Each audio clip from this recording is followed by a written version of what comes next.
Assalamualaikum warahmatullahi wabarakatuh. Alhamdulillahirrahmanirrahim. Wassalatu wassalamu ala asrafil anbiya wal mursalin wa ala alihi washabihi ajma'in. Amma ba'du. Yang pertama, marilah kita panjatkan puji syukur kehadirat Allah Subhanahu wa taala, serta salawat serta salam kita tunjukkan juga kepada Nabi kita Nabi Muhammad SAW. Pada kesempatan kali ini saya akan mempresentasikan atau menjelaskan tentang observasi di lembaga ACI, Ayo Cerdas Indonesia, Jawa Timur, Sidoarjo. Yang pertama yaitu tentang lembaga ACI.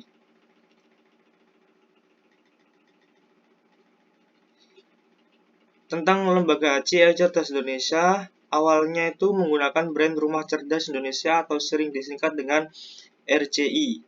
Berdiri pada tahun 2006 dan didirikan oleh Bapak Abdullah Mukhlis, dan sekarang beliau menjadi Direktur Pusat ACI, berpusat di Surabaya. ACI semula hanya mengembangkan satu produk kursus, yaitu Sempoa Cerdas sebagai produk utamanya. Saat ini ACI mengembangkan beberapa produk kursus, yaitu Fingermatics atau aritmatika jari, English Writing Brain, bimbingan belajar SD, Science and Math, dan Ayo Baca untuk PG dan TK, Playgroup dan TK. Selanjutnya, visi dan misi lembaga ACI. Dengan pergantian nama RCI menjadi ACI juga bersinergi dengan visi dan misi ACI yang jauh lebih besar. Visi ACI adalah mendidik 1 juta anak Indonesia melalui 10.000 outlet yang tersebar di seluruh Indonesia dengan mendepankan mutu, kualitas, dan citra. Mutu berarti ACI berkomitmen menjadi mutu kualitas hasil belajar. Hal ini dilakukan salah satunya dengan pembatasan jumlah siswa dalam satu kelas. Maksimalnya hanya 8 siswa per kelas. Kemudian diterapkannya model pembelajaran joyful learning dan reward khusus bagi guru dan siswa yang berhasil mencetak nilai 9 di raport. Kualitas layanan ditunjukkan dengan didepankannya sikap ramah, kekeluargaan, tanpa menghilangkan sisi profesionalitas. Citra dibentuk dengan diciptanya standaritas dan keseragaman di semua outlet ACI dan upaya tak pernah henti untuk membangun brand ACI di tengah-tengah masyarakat. Juga adanya kegiatan outbound dan olimpiade secara rutin dan melibatkan peserta yang banyak adalah salah satunya. Selanjutnya yaitu model pengajaran khas di Ayo Cerdas Indonesia atau ACI. Yang pertama yaitu selalu diawali dengan keceriaan, kemudian pemberian sugesti positif setiap saat dan setiap waktu, kemudian mengawali dari yang mudah terlebih dahulu, kemudian setiap tahapan belajar diajarkan hingga tahap akhir, memperbanyak latihan soal, membangun kemandirian siswa dalam menyelesaikan tantangannya, berhati-hati dalam memberikan home fun atau PR, selalu ada penghargaan kartu bintang, dan juga diakhiri dengan penuh pesan. Selanjutnya yaitu analisis SWOT. Analisis SWOT yang pertama yaitu strength atau kekuatan. Keunggulan ACI dapat dilihat dari desain bisnis ACI yang terangkai dalam 3 kata, yaitu small, beautiful, dan multiply. Small berarti didesain berkapasitas jumlah siswa terbatas. Per kelas dibatasi maksimal 10 siswa. Small juga berarti modal investasi relatif kecil dan mudah dijangkau oleh kalangan menengah yang ingin jadi investor. Sedangkan beautiful berarti memiliki kualitas keunggulan, baik dalam hal layanan, mutu maupun citra. Dan multiply berarti mudah sekali diduplikasi dan tersebar merata di area perumahan maupun kelurahan. Dengan jargon visi perjuangan, di mana ada perumahan, di situ ada ACI. Kemudian lembaga ACI juga memiliki kualitas unggul dengan jumlah outlet dan siswa terbanyak dan tersebar di seluruh Indonesia. Kemudian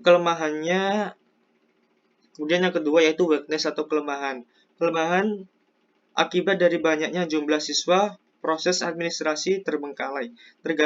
Terkadang promo di setiap siswa bisa berbeda sehingga bisa menyulitkan proses administrasi dan proses manajemen SDM-nya tidak terlalu baik. Hal ini dibuktikan dengan banyaknya karyawan yang keluar masuk dalam waktu singkat. Selain itu, proses kesejahteraan pegawai juga kurang diperhatikan. Beban kerja lebih tinggi daripada gaji yang diberikan. Manajemen SDM juga belum tertata dengan baik, karena masih banyak miskom yang terjadi, terutama saat proses magang dan juga sistem yang dibuat terutama dalam menjalankan kultur atau sistem SDM lainnya, tidak dijalankan secara terstruktur, terkesan terburu-buru. Dan juga fasilitas kantor kurang memadai, sering kebanjiran, dan beberapa outlet tidak terawat dengan baik. Selanjutnya yaitu opportunities atau peluang. Yang pertama yaitu masih jarang ada kompetitor yang memakai produk serupa dengan seperti Jarimatika. Yang kedua, siswa online pasarnya sangat luas karena menjangkau seluruh dunia. Kemudian ada banyaknya SD dan MI yang belum teroptimalkan atau belum menjangkaunya. Dan juga di beberapa wilayah itu dapat dukungan positif dari tokoh masyarakat seperti di Mojokerto, dapat dukungan orang berpengaruh yang ada di sana. Kemudian ancaman COVID yang sudah semakin menurun. Ini terbukti dari perizinan yang diberikan lebih mudah untuk masuk ke sekolah-sekolah. Yang selanjutnya yaitu threats atau ancaman.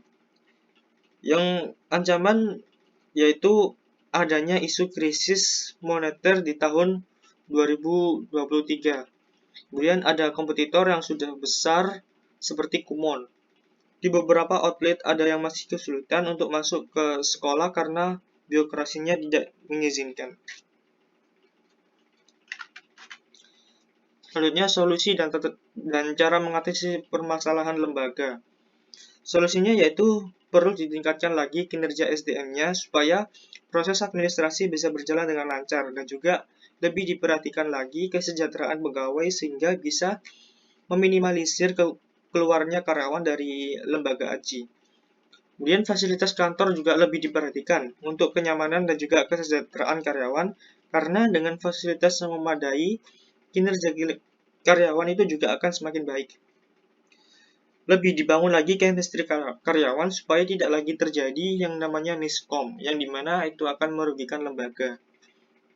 Chemistry karyawan itu bisa ditingkatkan dengan cara salah satunya yaitu sekali-sekali mengajak semua karyawan itu untuk healing ke suatu tempat. Karena dengan kita healing dengan semua karyawan tidak hanya akan meningkatkan kinerja suatu karyawan, akan tetapi juga kerjasama antar karyawan itu akan bisa semakin baik, atau kalau tidak kita bisa mengajak semua karyawan untuk mengadakan acara makan bersama.